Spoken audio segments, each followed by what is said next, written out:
오늘 윤석열 전 대통령의 공판을 포함해 관심을 끄는 사법 이슈들이 참 많습니다. 임주혜 변호사와 함께 하나씩 짚어보겠습니다. 어서 오십시오. 어서 오십시오, 변호사님. 네, 안녕하세요. 자, 오늘 관심을 받는 것 가운데 하나가 윤 전 대통령의 3차 공판이 있는데요. 지금까지는 입정하는 모습을 볼 수가 없었는데 오늘은 공개가 되죠?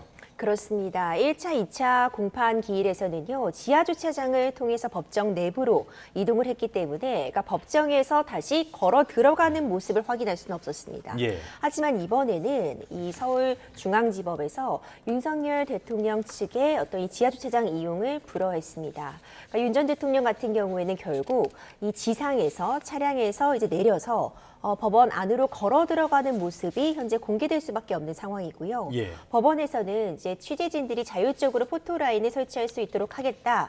이런 취지로 지금 대하고 있기 때문에 아마도 취재진들 앞에 설 수 있는 가능성 매우 높아 보입니다.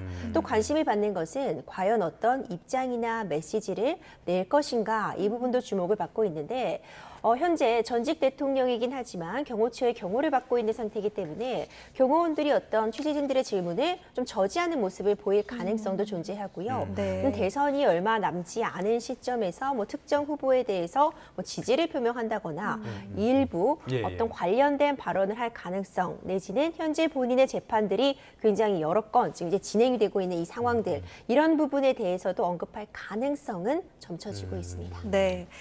어제 공식 입장이 나왔는데 여기를 좀 살펴보면 메시지 속에 국민에 대한 사과나 또 계엄에 대한 반성 메시지는 담겨 있지 않은 듯 했습니다.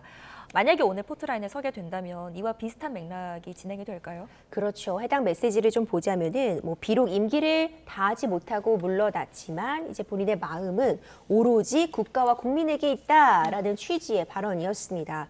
아마 오늘 또 추가적으로 이 포토라인 앞에 선다면 이와 비슷한 맥락의 발언을 하는 것이 아닌가 네. 싶고요.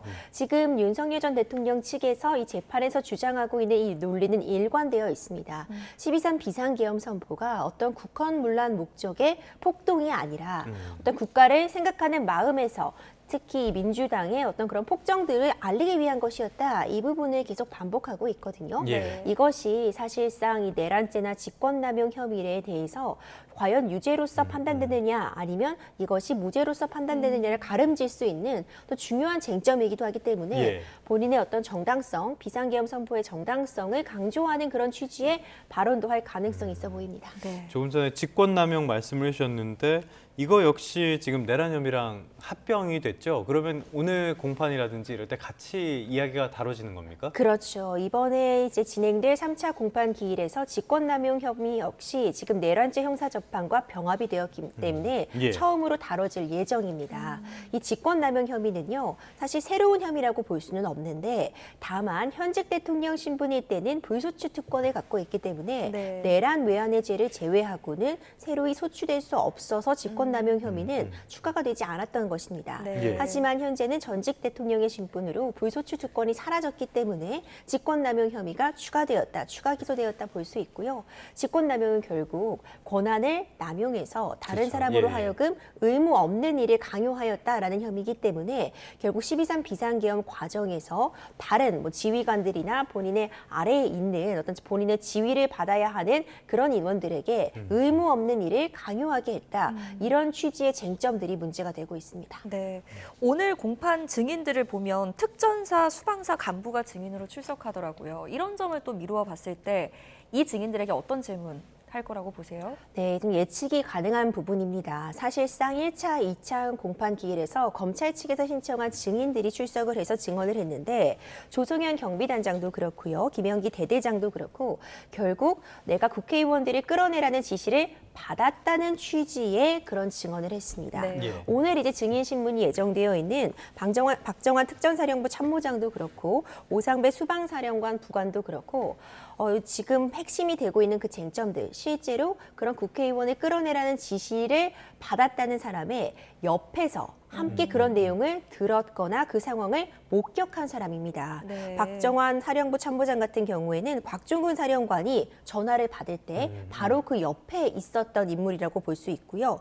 이 오상배 부관 같은 경우에도 이진우 수방사령관과 이제 같이 근무를 하고 있었기 때문에 네. 이런 부분들을 보자면은 현재 윤석열 전 대통령 측에서는 그런 지시, 국회의원들을 끌어내라는 지시를 하지 않았다고 주장을 예. 하고 있고 한쪽에선 그런 지시를 받았다고 주장하고 있기 때문에 양쪽의 어떤 이런 대립되는 증언들을 좀 뒷받침할 만한 그런 새로운 증언들, 그런 부분들을 확인하기 위해서 오늘 증인신문이 이루어진다 볼 수 있습니다. 네. 알겠습니다. 3차 공판 상황 어떤 내용들이 다뤄질지는 오후에 좀 상황 지켜보도록 하겠고요. 어쩌면은 이 부분에 더 관심이 많이 갈 것 같긴 합니다. 김건희 여사 검찰로부터 소환 조사를 통보를 받았어요. 어떤 혐의를 받고 있습니까? 이 이른바 명태균 예. 게이트 내지는 명태균 의혹 이렇게 지금 불려지고 있는데요. 결국 그 혐의점을 보자면은 뭐 지난 선거 과정에서 김건희 여사가 어떤 이 공천에 개입했다 이런 의혹들이 지금 쟁점이 되고 있습니다. 예. 특히 명태균 씨가 직접적으로 김건희 여사의 전화를 받았고 특정인이 당선이 될 수 있게, 특정인이 공천을 받을 수 있게 힘을 써달라는 취지의 그런 이야기를 했다는 부분을 지금 강조하고 있는 상황이고요.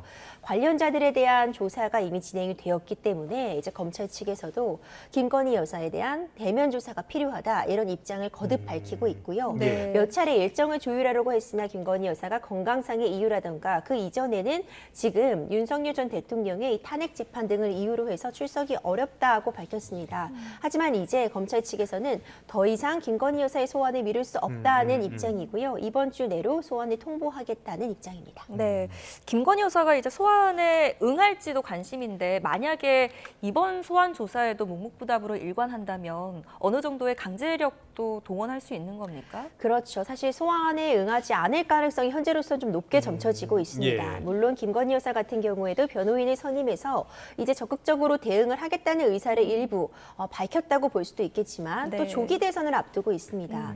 이런 상황에서 소환 조사에 응하는 것이 적절하지 않다라는 취지의 그런 이야기도 하고 있다는 것도 전해지고 있고요. 예. 하지만 언제까지나 계속해서 소환을 미룰 수는 없는 상황입니다. 지금 수사가 결국 김건희 여사를 정조준해 오고 있는 상황이기 때문에 만약 계속해서 소환 조사를 거부한다면 보통 일반적인 경우라고 한다면요.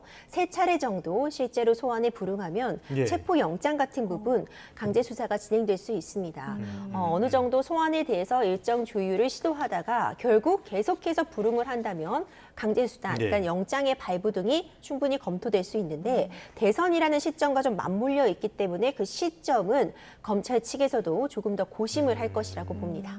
알겠습니다. 강제 수단 검토까지 나온 거 보면은 혐의에 자신을 갖고 있는 것 같은데 이 부분도 지켜봐야 되겠고요. 그런데 문제는 지금 김 여사가 받고 있는 혐의가 한두 개가 아니라는 거예요. 또 다른 측면에서 보자면은 이른바 건진법사 전성배 씨와 관련해서 전성배 씨가 통일교 쪽에 청탁을 받고 목걸이를 선물해줬다, 뭐 받아서 대신 전달해줬다 이런 얘기들이 있지 않습니까?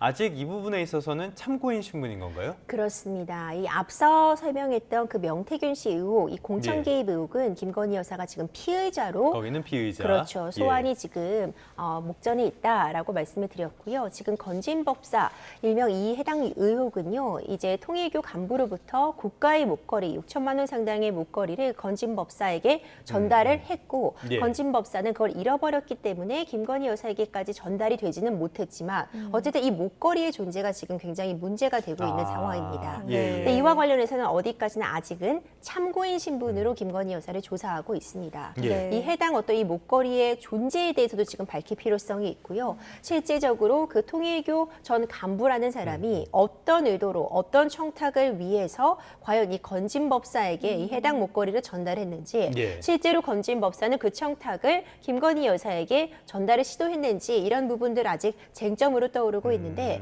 참고인 신분으로서 김건희 여사도 이와 관련된 의혹에 대해서 소명할 지금 필요가 있는 상황입니다. 네, 뭐 관련 수사는 계속 이어질 예정입니다. 그런데 건진법사 전성배 씨가 또 공천을 미끼로 억대 금품을 수수한 혐의로도 재판을 받고 있잖아요. 이게 인물이 같기 때문에 헷갈리실 수 있는데 별개의 사건인 거죠. 이건 또 이제 지금 일명 이 검진 건진법사가 받고 있는 한 재판에 대한 내용인데요. 오늘 두 번째 공판 기일이 열립니다. 네. 지금 이 해당 건진법사로 불리는 이 전모 씨가 받고 있는 의혹은요. 2018년 그 대선 당시 선거 당시에 경북 영천시장 자유한국당 후보 경선에 출마한 예비 후보한테 이제 공천을 내가 받게 도와주겠다라고 예, 예. 하면서 1억여 원의 그 금품을 받은 혐의, 이에 대한 재판이 정치자금법 위반으로서 지금 계속이 되고 있거든요. 예. 이 해당 의혹에 대해서 뭐 본인은 정치인이 아니기 때문에 정치자금법과 관련 없다, 이런 취지의 지금 발언을 하고 있지만 어떤 방식으로든 정치인에게 어떤 대가를 제공하고 이와 관련해서 실질적으로 누군가에게 청탁을 했다면 이 부분은 굉장히 중한 죄로 다뤄질 수밖에 없기 때문에 이 부분 재판에 대한